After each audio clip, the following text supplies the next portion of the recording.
निसर्ग आहे तो बिबट्या टोक टोक टोक टोक तर नमस्कार मित्रांनो, जय शिवराय. तर आज मी जाणार आहे अशा ठिकाणी जिथे जन्म झाला माझ्या छत्रपतींचा आणि सुरू झाला हिंदवी स्वराज्याचा सुवर्ण इतिहास. आणि या पवित्र भूमीचं नाव आहे किल्ले शिवनेरी. पुण्याहून सुरू केलेला हा प्रवास येऊन थांबला छत्रपतींचा मावळा चौक आणि तिथून आलो शिवजन्मभूमी जुन्नर या ठिकाणी. इथे असलेले भव्य स्मारक याचं दर्शन घेऊन निघालो शिवनेरी गडाच्या दिशेने. पायथ्यापाशी येऊन पोहोचलो. दरड कोसळला होता आणि त्याचं ते काम चालू होतं आणि काळजीपूर्वक आम्ही या गाड्यावरती आणल्या आणि पार्क करून सुरुवात केली गड चढायला. सुरुवातीला लागणार हे महाद्वार, नंतर हा गणेश दरवाजा आणि हा पीर दरवाजा, हे तिन्ही दरवाजे पार करून वरती आलो. गडावरती आल्यानंतर फुलवर पाय चालला असा निसर्ग पाय मिळतो बा, एकदम खतरनाक आहे.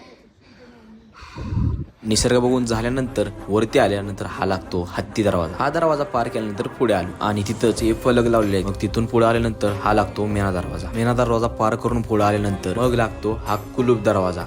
हा दरवाजा पार केल्यानंतर पुढेच पाण्याची सोय केलेली आहे. तिथूनच थोडंफार चालत आल्यानंतर मग येऊन पोहोचलो शिवकुंज पाशी. आम्ही जरा लवकर आलतो त्यामुळे बंद होतं. आणि त्याच्याच पुढे असलेली ही कमानी मस्जिद आणि गडाची पूर्ण माहिती असलेले हे फलक, हे बघून निघालो त्या पवित्र ठिकाणाकडे. आणि हेच ते ठिकाण जिथे राजमाता जिजाऊंनी छत्रपती शिवाजी महाराजांना जन्म दिला. इथे उभं राहणं हा प्रत्येक शिवभक्तांचा अभिमानाचा क्षण आहे, कारण ही फक्त एक खोली नाही, इथून स्वराज्याच्या इतिहासाला सुरुवात झाली. आता इच्छा तर खूप होती महाराजांचं दर्शन आतमध्ये जाऊन घ्यावं, पण खोली बंद होती. म्हणून वरती आलो आणि वरती येऊन थोडा वेळ आराम केला, कारण बाहेर पाऊस चालू होता.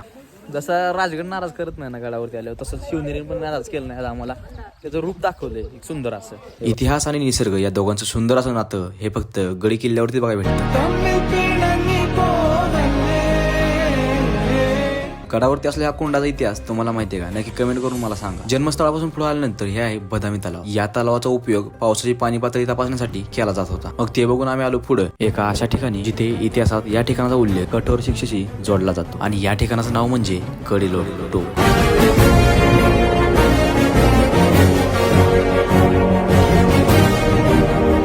आता पुढे अशा ठिकाणी जाणार आहे ते बघण्यासाठी तुम्हाला फॉलोज करावं लागेल.